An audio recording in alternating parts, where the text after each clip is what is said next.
What's up, beautiful people? This is Tiki. I'm coming to you today with a really quick and simple meatloaf recipe. It is a Mexican meatloaf recipe. I hope that you enjoy it. If you want to see how I make it, stay tuned. Thanks for watching. Don't forget to like, comment, and subscribe. Keep on watching.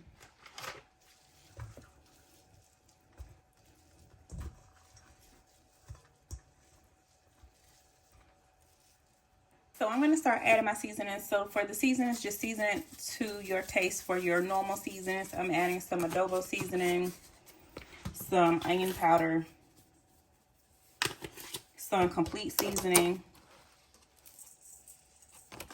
some pepper, and some salt.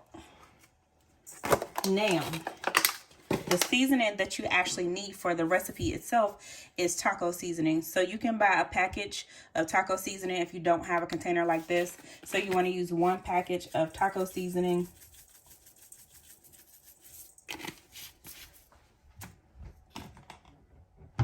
Then you also want to add in 1 egg. I did just go back and add in some Creole seasoning because, you know, I put that pretty much in everything. But next I'm going to add in a half a cup of diced tomatoes and chilies. You can use the Rotel chilies. Mine at Walmart was out of the Rotel chilies per usual. You want to drain the water off of them so that you're only using the chilies itself. Okay, it's going to be just a little bit more than a half a cup. And then I'm going to add in 2 tablespoons of soya flour. If you are trying to stay away from soy products, you can find another alternative to hold your meatloaf together. You can use pork rinds. You can use Carquig, whatever that flour is. Whatever flour you normally use to bind products together, foods together, you can use that. I'm using 2 tablespoons of this. I don't have issues with soy, so this is what I normally use. All right, so now that I have that, I'm just going to mix it together. Actually, I'm going to do it with a glove. All right, so I'm going to go ahead and mix everything together.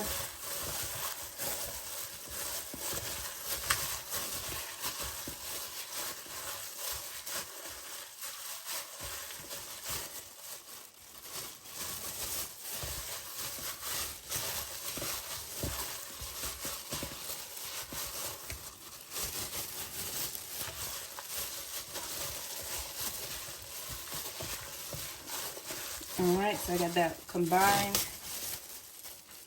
So next, I want to go ahead and start forming my meatloaf. So I'm just going to get another glove.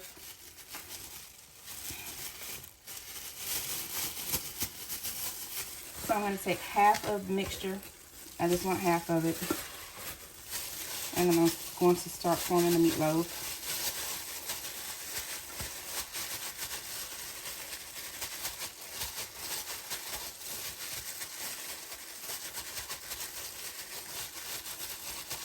And just remember, this is only a pound of ground beef, so it's not going to be big.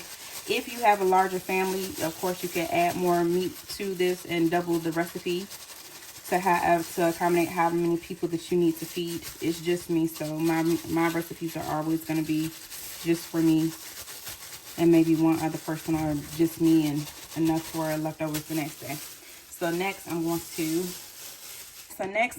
get a 1/4 cup of cheese. Oops, I spilled some in there. That's all right. I use that too. I need a 1/4 cup of cheese. I'm making a mess. That's all right. You're going to take that cheese and put it over top of this layer of meat.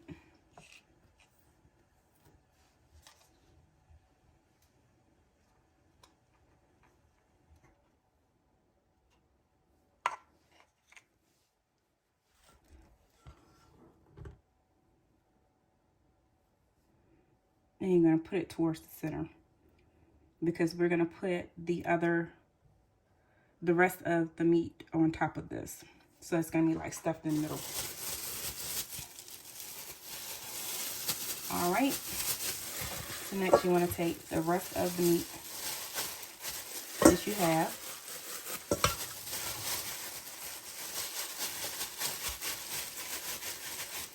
And you want to press it over top of the meatloaf that you created on the bottom.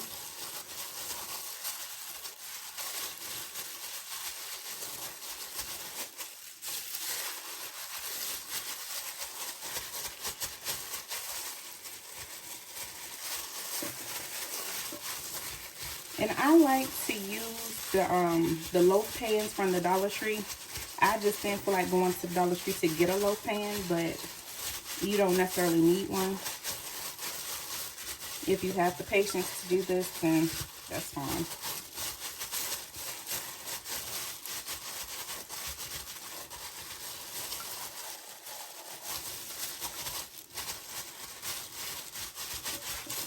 All right, so we have the meatloaf made. The cheese is in the middle. And we're going to go ahead and put that in the oven. What you want to do is go ahead and cook this on 350 degrees until the meat starts to shrink. If you're using a loaf pan, you want to cook it until it shrinks away from the size of the pan for about 30 minutes or so. Like I said, because this is only 1 pound of ground beef. Then you want to carefully pour out the excess grease. So we'll get to that in just a second. Then I'll show you the next steps. So I'm going to go ahead and put this in the oven now.